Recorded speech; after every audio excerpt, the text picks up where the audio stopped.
Welcome to Big Blend Radio's Pet Connection podcast, where every third Wednesday we celebrate our furry, feathery, and scaly friends.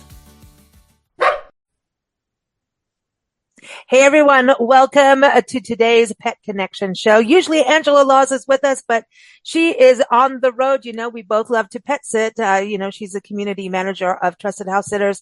But she will be back in December. We're going to be talking a lot about how to handle pets during the holiday season, because you know what? This is one of those seasons where pets go missing because suddenly you have people coming over, doors get open, cats get running, dogs, fireworks over New Year's, all of that. And sometimes pets end up in the chocolate bowl. We don't want any dogs in the chocolate bowl. So anyway, we're going to be talking a lot about that. So stay tuned for next month. But this month, we're excited because CB Wilson is joining us. And CB was on our show about a month or two ago. I can't keep track of time. She is an author of the Barkview Mysteries.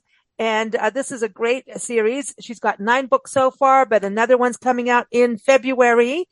So we're going to talk about her books. We're going to talk about a petition she's got out talking about bat dogs. And we're talking about baseball bats, not bats and dogs. But yeah, bats and dogs. And we're also going to find out what she's doing on her website, because she's got a newsletter.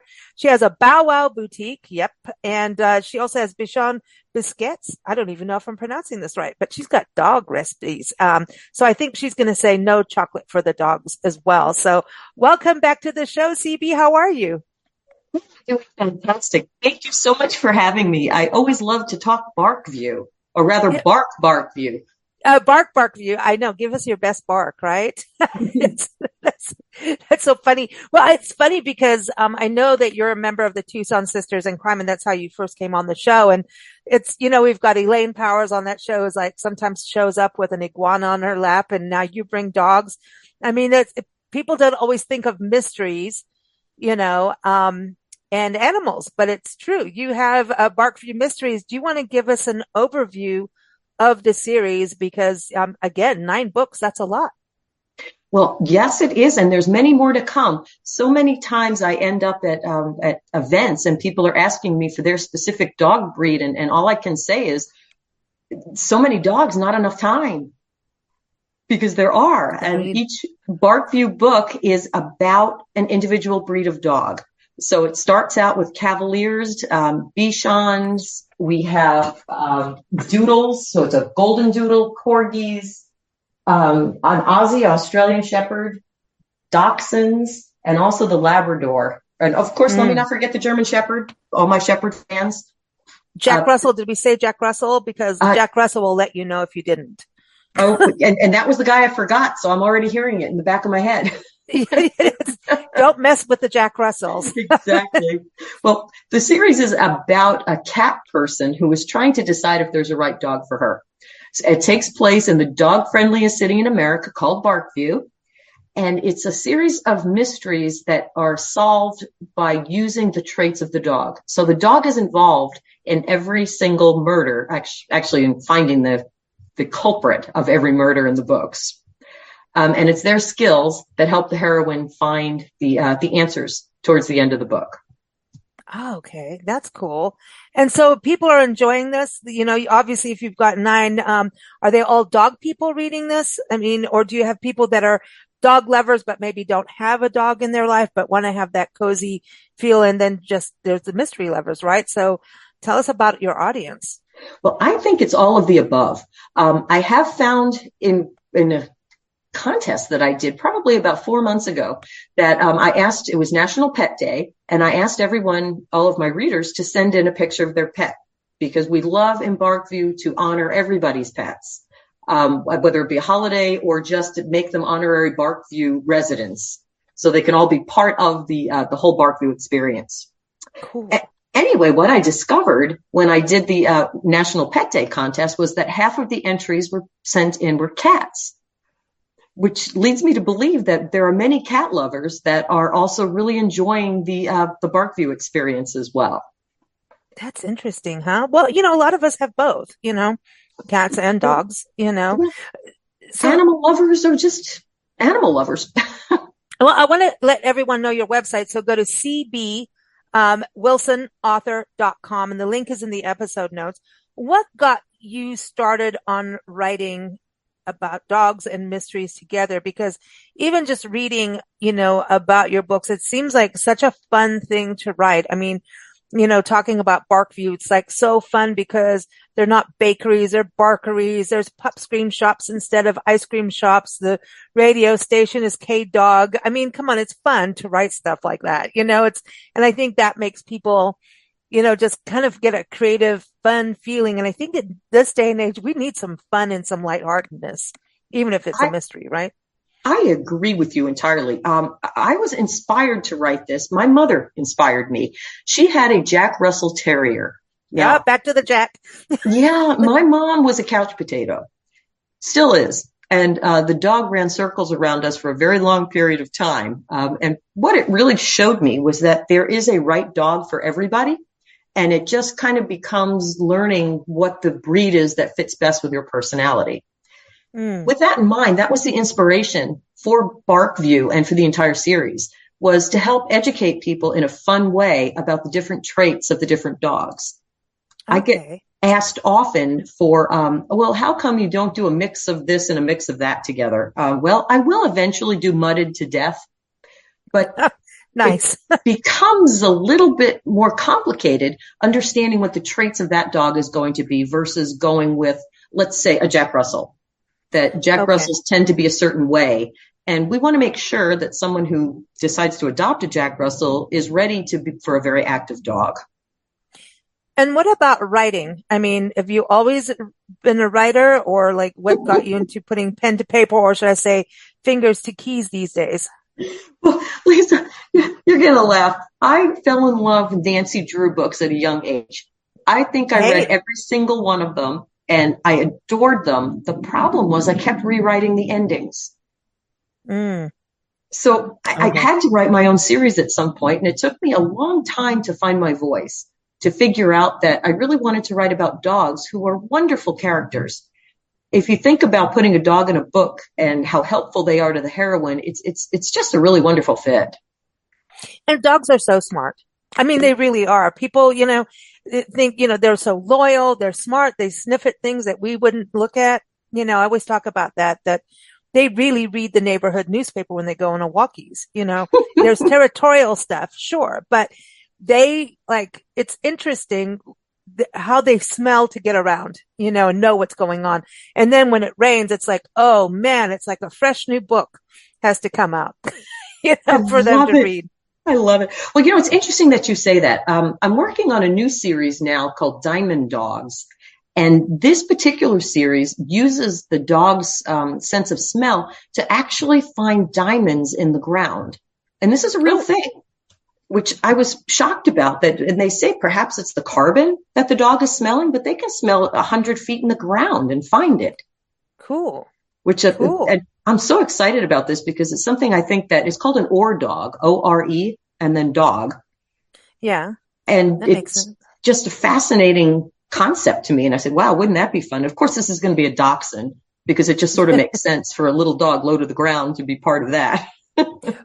I love that. Dogs have been doing so much. I mean, they can smell cancer.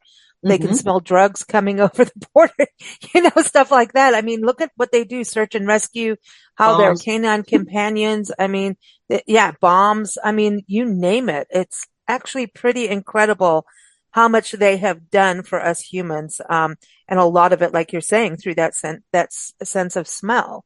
I just find it so fascinating and so much fun to work with, especially the heroine in the Barkview series, because she's a cat person who knows nothing about dogs when it starts out. And her learning about each breed and the differences between them, I think it's quite eye-opening to me too, because there are dogs that I was not familiar with corgis when I first started writing the book. I learned fast because they make you. Yeah, right. Well, corgis are a trip, man. They really are. And literally. I wouldn't mess with them either. I know some corgis. I knew one corgi, when I was a kid. My mom and I were in England at my aunt's house, and their corgi would attack the dryer when it was on and would literally go at the door and flip around. And then he had his own Jasper Carrot was his toy. And that toy, he knew the drawer, and it was a crazy episode when Jasper the carrot came out. And I Well, mean, it's so funny that that is like a childhood memory of this corgi and Jasper the carrot. Anytime I see a carrot, I think of Jasper the carrot. It's, you know, normal. all I could say is I get it. You know, it's funny. It is funny how we are, right? You know, but dogs, I think it's interesting showcasing the breeds because it does let people know, you know, about their characters. And you know, people do look like their dogs, right? So I didn't want to say that. I did. I did. I'm going to get the emails, but it's not necessarily looks. It is about the character coming through the body, right? Absolutely. It is that. And you can tell when they're perfectly matched. I mean, sometimes you look, you know, at couples and I'm like, oh yeah, that couple will last forever because you can tell that that's the character. You know what I mean? Same thing. They look alike. Like You know, some it's, couples look like brother and sister or sister and sister. You know what I mean? I'm just saying, you hmm. know, I'm really going to get in trouble now, aren't I? Well, I do have to say one of the funnest scenes that I wrote was in Doodle to Death. And I was sitting on an airplane when I wrote this. So it's funny, but it really, every person who has a golden doodle has written to me, or not every, but many who have said, yeah, my dog does that. And it was so funny because these dogs, being part golden retriever and part poodle, they will pick up the golden retriever traits in many times in fetching a stick. So when they go out on a walk, they'll pick up a stick and just carry it in their mouth through the walk. And then they want to bring it in the house when they get home. Yep. Well, it kind of depends on the size of the stick, right? If it's going to fit in the door. Exactly. So the scene that was written, I was on an airplane when I was writing it, and I am giggling as I'm writing it. Well, the gentleman next to me starts reading it, and what the scene is the dog is trying to get a stick through the door that just won't fit. No matter what he does, it's not going to get through the door unless he turns just like a skosh to the right and he slides it in sideways. Well, not so much. So the scene goes on about how the dog tries to get the stick in the door. We had the entire cabin of the airplane just laughing through the scene as That's he was funny. reading it out loud. That is funny. That is funny. So you're getting everyone involved. Normally we people watching that, you know, stance, you know, do you go to dog parks and watch people Of and their course. dogs? See, so other people go like people watching in airports and things, but you're going to do that. And, you know, now tell us about, you've got dogs, right? I actually do not have a dog at this time. Oh, I kind of identify with the heroine of the book right now, looking for the perfect dog. wow. So everyone's going to expect you to have a dog, And you I know? think it's difficult for me to have one now. It's hard because like, what are you going to, yeah, you're going to have to go do a rescue, but you are. You're going to have a little bit of everything, and they're going to have a little bit of everything from each book. Good luck on that one, but it's probably Ex- possible. I exactly. We'll see what happens because when Diamond Dogs comes out with dachshunds in it, I don't know what to say. Now, did you have dogs as a kid? I did not. I actually grew up with cats. Okay, wow. So you're the cat lady. Not Not in now. that Right way. now. Oh my gosh, I'm not talking politics. I didn't mean it that way. But you know, I didn't mean it that way. But you know, I have nothing against cat ladies. I'm just saying cats are cool, man. They're smart. And I love seeing the relationship between cats and dogs when it's a positive one can be really funny and really cute. Really Oh, super cute. just wait till y'all read Puppy to Death, which comes out in February, Oh because yeah? that book has a cat in it who truly does run the house. Oh, well they do. They do. They will run it like they will run the house over the dogs. And no matter how big the dog is, the cat wins. It's funny. And they will sit up and look down at the dogs, you know. It's kind of like how squirrels tease dogs. You know, we always Mhm. watch how dogs go crazy about the squirrels, but the squirrels will sit up there and throw things at the dogs. If you watch, they taunt the dogs. I swear they tease them, you Have know. you read Puppied already? No, it's okay. So we're in the same zone here. This is cool. So this is one that's coming out in February, right? That is correct. Yes. Okay, so for the holiday season, I think it's perfect timing that you're on the show. Tell us what this would be a great gift for anybody who loves dogs or thinking about getting a dog or loves mysteries, right? For people and Absolutely. by the way, everyone gift yourself too. Don't forget to gift yourself over the holidays. Just saying. These books are perfect stocking stuffers for the dog lover. I find that I sell quite a number of them as gifts, especially during the holiday season. I just did a craft fair and sold out, which I was so excited about. That's cool. Well, and I think that's what's so neat too. Like you get to go to all these, animal events, dog events, pet events, as well as like the book festivals. And, hopefully we'll all see you at the, Festival of Books coming in Tucson in the spring. I know the, Tucson Sisters in Crimes always has a booth at that. It's a huge festival, man. But, who doesn't love pets? I'm wondering, do your books go to England? Because England is like, dog island. They do. The Corgi book has done incredibly well in England, and the Australian Shepherd book, which is Aussies to Death, which actually does take place on Canine Cay, which is an island off the Great Barrier Reef in Australia. Mm-hmm. That one did well in Australia as well. Wow. So you are international with that. That's cool. So when are you going to do Ridgebacks of Africa, Southern Africa, Rhodesia? I will get there. The next Barkview book after Puppy will be Retrievered to Death with the Golden Retriever, because, oh boy, I've gotten so much fan mail for, we've got to see a retriever book. So it'll be a surfing retriever. Hey, oh, well, there you go. And well, there is that, old English, that English bulldog, I think it was. The best surfing dog in the world. Yeah. Yeah. I mean, come on. Some animals really are like that. And some animals are like, nope, we're not messing around with anything. But some dogs, I mean, a lot of dogs that love the pool. I even know Frenchies that will get in the pool and swim and, have a good time. And so it's interesting how each animal is, each, dog is different. I want to talk a little bit on your website, because you've got a newsletter, right? How often does that come out? I do a newsletter the first Friday of every month. And it's a lot of fun. It starts out with just kind of a little snippet of news or what's going on. And the rest of it is you get a recipe. So it's a treat recipe, usually 5 ingredients or less, once a month, a new one. You'll also have this cute canine cartoon, which I have to tell you, I crack up every time I find a dog cartoon. This is what this is about, is making everybody laugh because They are funny. And then there's a section in there called Wow, a Dog Did That. And it's something that intrigued me that a dog or a person does as a result of something a dog does, whether it be the lifeguard dogs of Europe that truly are lifeguards, or just these dogs, as well. Mm-hmm. So it's really just sort of something fun that I hope you didn't know about, that you'll just get a little bit of an education on. Now, the recipes, are they for dogs or for humans? Oh, for dogs, of course. They're treats, dog treats. Okay, that's cool. Now, so we had to bring up chocolates. No chocolate for dogs over the holidays. Nope. We like pumpkin and some other very healthy items in there. In fact, if someone signs up for my newsletter, then they will get a link to the full list of all the recipes I've done over the last 3 years.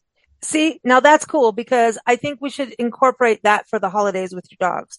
And if your dogs and your cats get out, you need to give them their own sanctuary during holiday parties so they feel cozy. That no one's allowed to go in, put a big sign on the door, do not disturb the dog, beware of dogs and cats. Because people, I've seen people do silly things with animals during a party, and you need to watch it when people start drinking and, oh, let's, go play with the bird over there, and the bird will bite your finger off or something. That's always a good thing. You know what I mean? Yeah. Well, I just think it's something important that, when you bring people into an animal house, you've got to have the rules, you know what I mean? So the animals are safe, and it's really true. Dogs escape, and they will try to steal things off the table depending on the dogs, and every dog is different. But if you give them their own treats, they'll be like, oh, I'm part of the party too. That's what I'm thinking.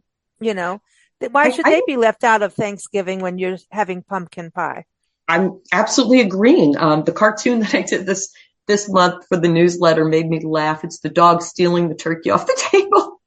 Yeah, exactly. It can happen. We know dogs like that. Goodness. I'm just saying. And people get so mad, but it is funny.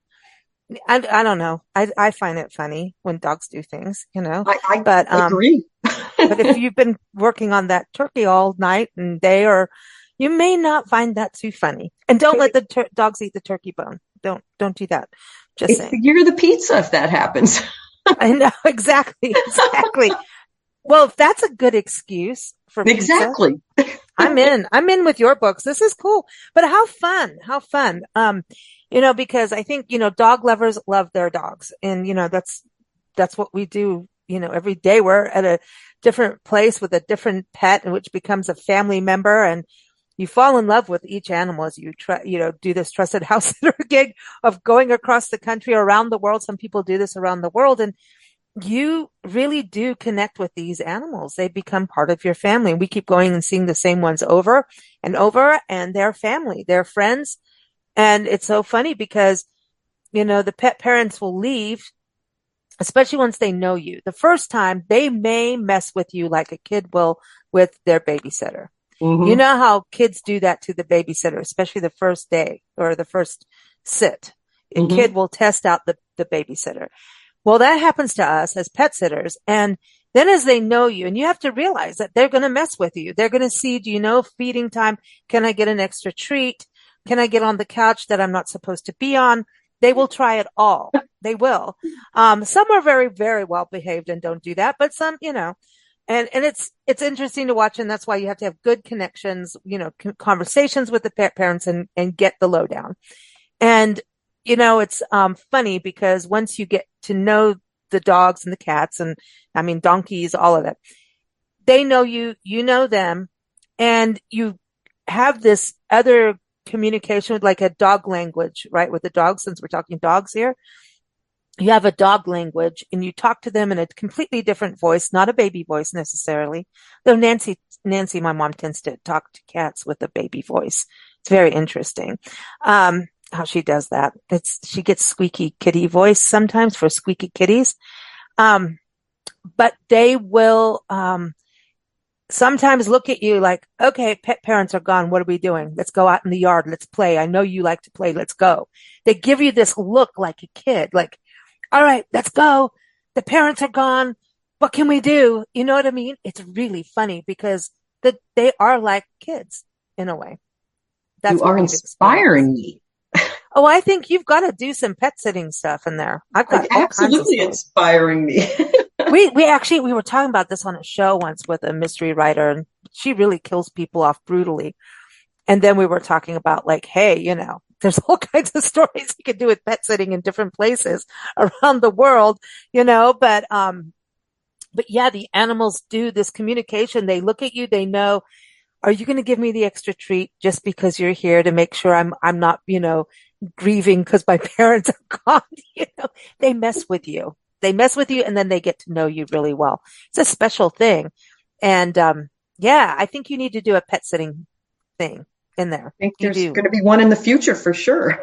I know, because you You can know, do all kinds of animals. That's how you can get all the different breeds all in yeah, like, yeah, I think it I would be cool. I So now agree. what's with the Bow Wow boutique? So the Bow Wow Boutique is a work in progress right now. I attended Super Zoo this past year and ran into a number of companies. Super Zoo is a national pet convention, and when I attended it, I met so many different companies that did some really fun, different products. One of them I actually talked about in one of my newsletters, and it was a little device that helps you communicate with your dog. Sort of like makes the Hmm. dog speak. Where they hit a certain button when they want a treat. They hit a certain Oh, here button we when they want to go. go out, Yeah. kind of thing. And I was really intrigued by it and by some of the other really interesting foods that were done, treats that were made, types of clothing. So I'm starting to, and you'll see it more in 2025. I'm doing a revamp of my website, which will include the Bow Wow Boutique. Um, Mm. Now, within the stories, the first, I believe it's Bichon to Death, you're introduced to the Bow Wow Boutique, which is a place in Barkview, which is an over the top clothing store for dogs. And Cool. it's Misha the fashionista is the Yorkie in charge. Oh, this is so funny. And it's just a lot of fun with the scene with a cat who's a cat person trying to decide what things she needs to buy for the Bichon that she's babysitting for. This is so fun. I know Angela is just really wishing she was here with us right now because this is so cute. I mean, that's what I was saying. It's so much fun. Just even, the descriptions of the book and, how Barkview is all set up. It's just so much fun. Now, does gossip ensue in the books? Because I feel like dogs gossip Well, of about course. their pet parents and the neighborhood and what's And going down. Do they and what gossip? it's said over and over again throughout the story is that throughout the books is that the gossip is it's the super highway of Oh, information that gets around Barkview. see, this is cool. This is cool It's because a they it's a do. fun it's a fun town. It has to be. I mean, how else would you find out everything there is to know about everyone? Now, have you made a Barkview music playlist? I have not, and you know what? That is probably something I need to do. Man, I think I've got a dog playlist. Now, I gotta have send you you. heard the 12 dog days of Christmas though? Because No, Barkview does have its very own song for Christmas. no, we didn't know that. Well, I'm going to have to send that over to you because it is absolutely a riot. Let's see, and I'm not going to sing because I am horrible. My voice will crack glass. But it's the first day of Christmas. The first day of Christmas, my true love gave to me a puppy underneath a Christmas tree.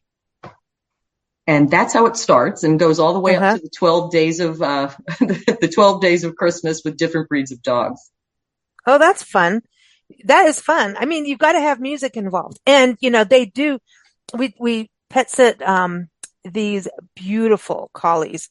They're, one is past, Mr. Winston. He's Sir Winston.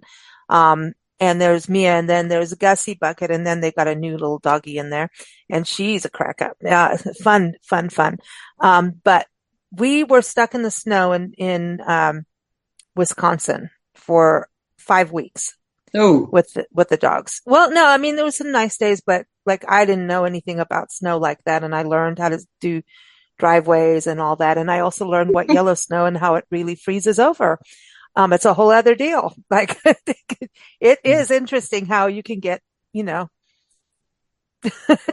doggy and I live in ice. Arizona for a reason. Yeah, yeah. I mean, I was just like, I was in shock at this weather. But anyway, it was fun, and we've seen them, year after year, and um, I just love these dogs. But while for playtime, when there was like snowstorms and stuff, we played Who Let the Dogs Out, and Winston, because it goes Who Let the Dogs Out, woof woof. He barked on command for that. He did the woof woof.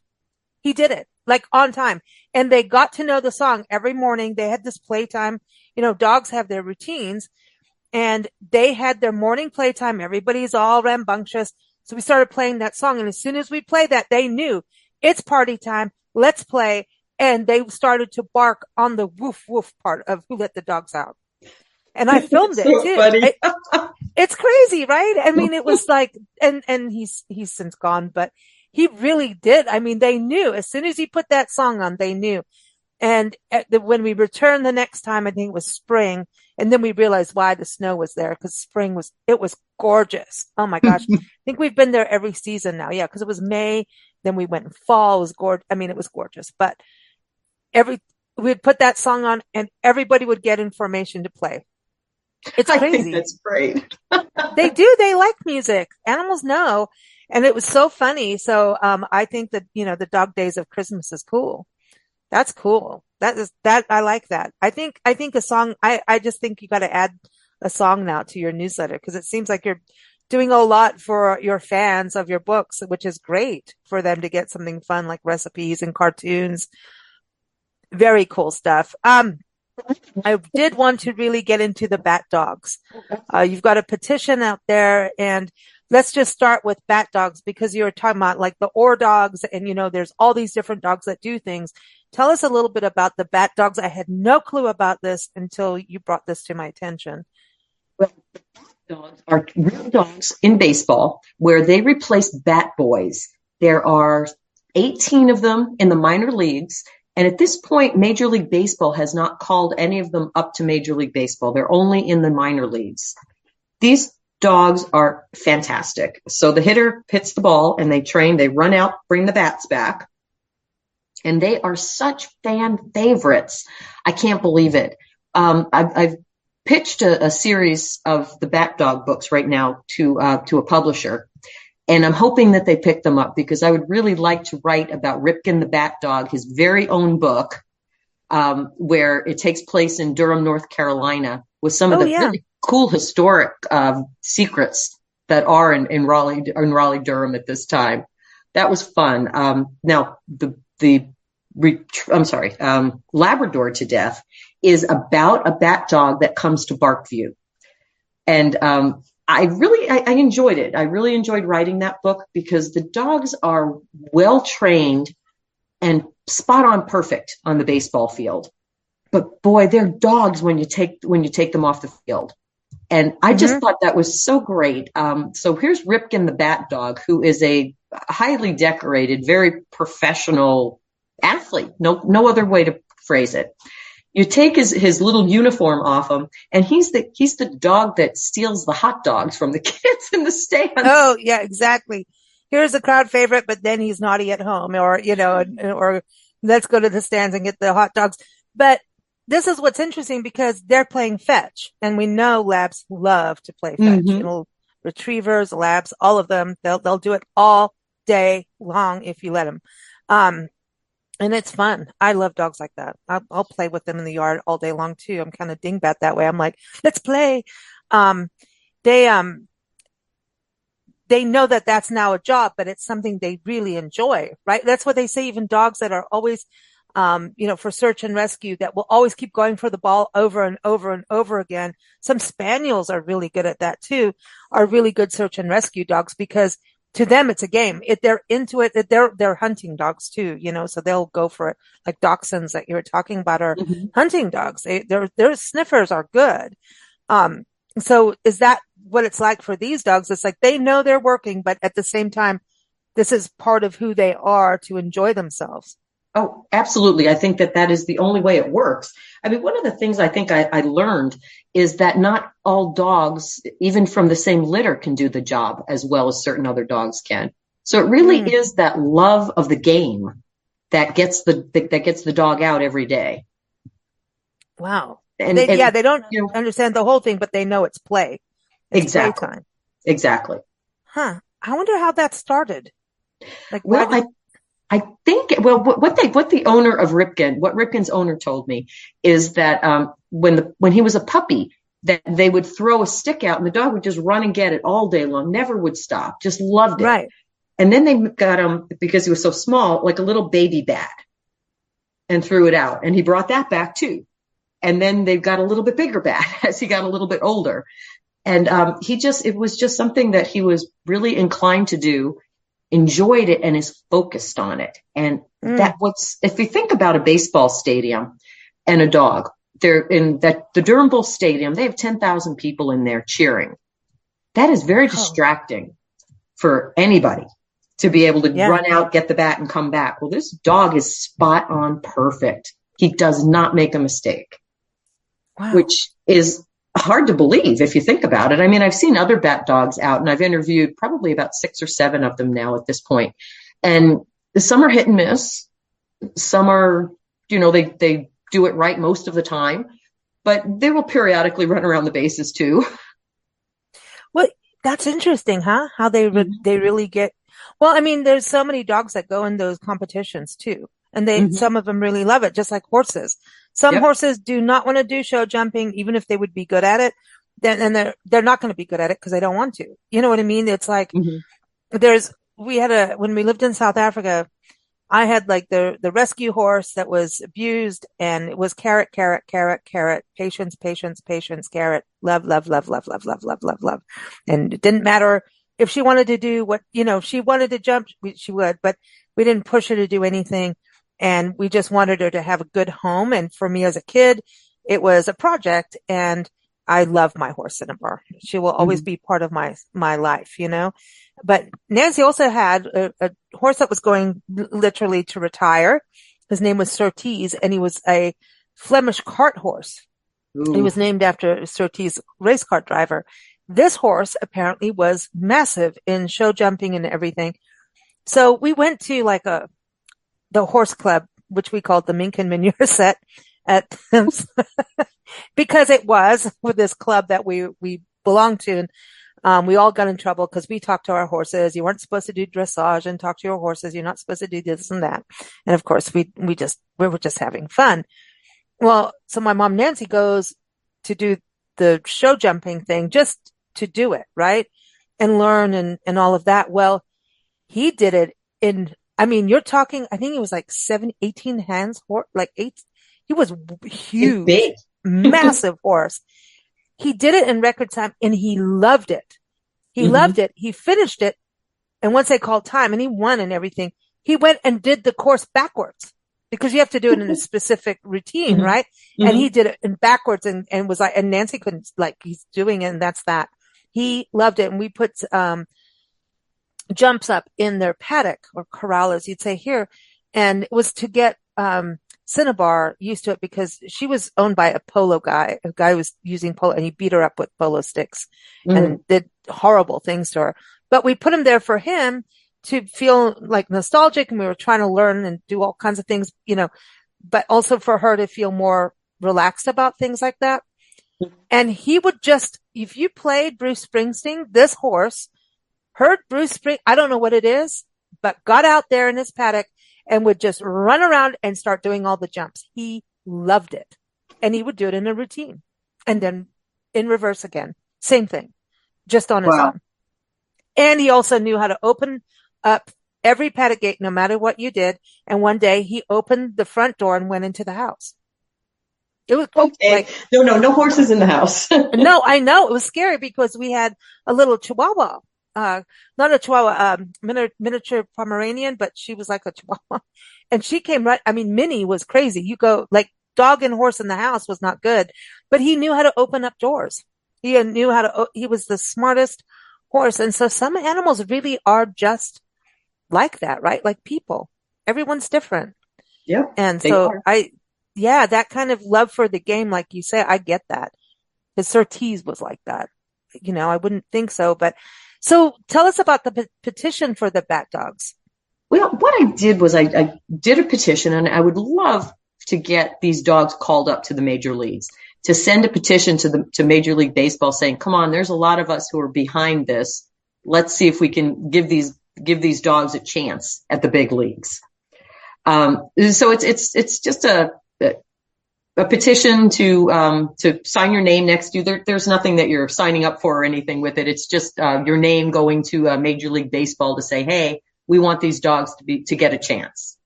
Mm. And also to get the recognition. And that they deserve. I mean, they are athletes. There's no question Mm. about it, and they Sure. deserve a chance just like the baseball players do. So this all started out of Durham, Raleigh area. That's Uh, amazing. well, that was the first bat dog that I met was Ripken. Um, Okay.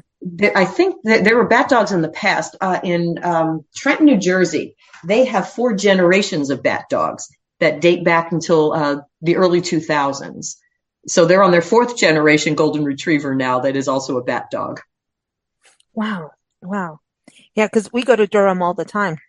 Oh, Like please all do the see time. a game if you haven't, because the stadium is quite fantastic. And Ripken, I think he usually retrieves on Saturdays, Friday night or Saturday night game.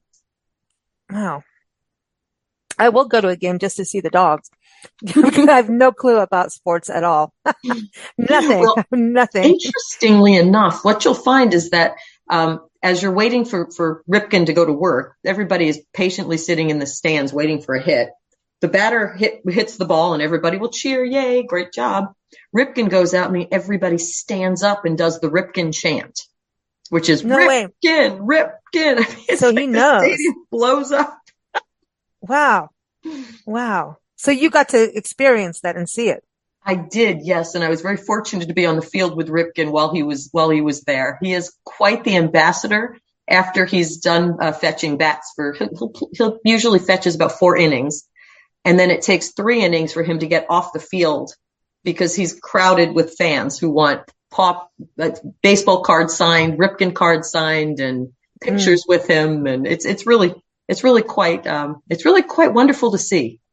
He's quite the showman. Hey, power to him, man. He's so cute too.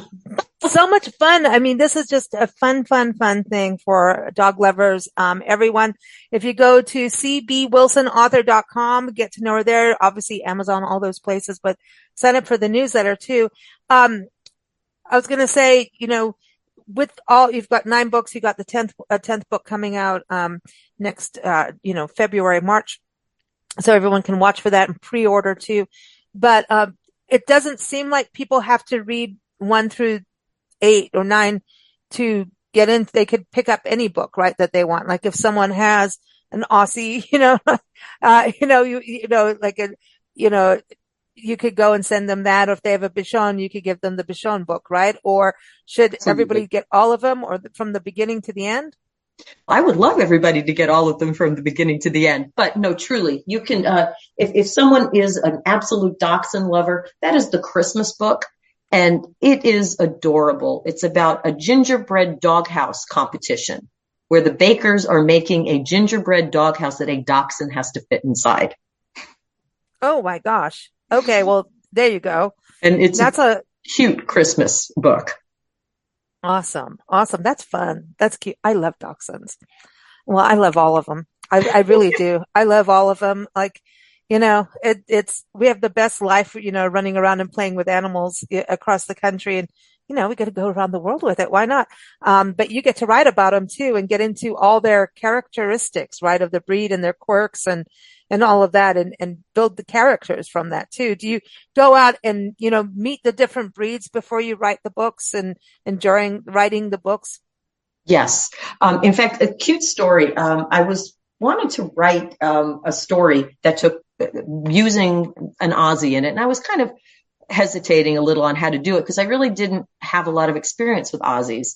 I was standing in an airport. It was actually an Orange County airport in California. I was dressed. For my day job, I sell food packaging. So I'm in and out of food plants on a regular basis. So I'm standing in the airport and all of a sudden this mini Aussie comes flying across the terminal and jumps in my arms. And I am now covered in dog hair, of course. And that Aussie to death came at that exact moment. The entire story came to me.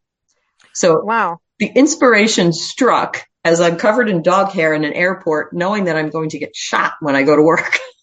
I know, right? Isn't that funny? Like, yeah, the dog hair, we just kind of, I think animals know we just now smell like animals now. We're pet people. Animals know it. We walk in the door, they're like, oh yeah, we know who you are. You're good people. They know, like instantly they know. I don't know, like, we don't, like, even when we do all our podcasts in video, right? The ones in video, I'm like, yes, it's the same shirt because we travel full time. Who's going to carry a wardrobe, right? But honestly, there's no being fancy. You can't because we're dealing with elder dogs and all kinds of things, the situations, and I'm not going to stop what we do because of dog fur. If you want to hug a dog, that wants it, By all means. And boy, everybody wins in that case. You do, they do, everybody around you does. It's a wonderful thing. Well, they talk about how good dogs are for us humans. Mm-hmm. They really do so much for us. They lower our blood pressure. They make us happy. That's why, there's dogs that go into nursing homes, into hospitals to help patients, to make them feel loved and cared for because they're unconditional. It's really true. Ripken sounds like that. Like he's, it's like loyal to his fans, Very much so. Just and a great family dog, which is what I thought was so fascinating about it. Seeing him in more than just his role as a bat dog was quite eye-opening. They're bringing up another dog because unfortunately dogs' lifespans are not as long as we would like them to be. I know, it sucks. So, Ripken is 7 now. So they're training up another dog. They tried their second dog, River, they felt would not make a good bat dog. So now they have a third dog, Champ, coming up, who looks like he is going to be Ripken's replacement when the time comes. Oh, hey, power to him. If he likes it, he likes it, Yeah, that's it. It's finding the ones that really enjoy it, otherwise it doesn't work. Yeah, like you were saying. Well, so much fun having you on the show, CB. Everyone, again, go check out our website, cbwilsonauthor.com, and happy holidays to you, CB, you and your family, and hope you have a howling holiday season. Oh, thank you. And you too. I had to do that. So late, but thank you. Everybody, take care. We'll be back next month. We're here every third Wednesday, and we're going to be talking about holiday tips for dogs and for cats and for all your animals. From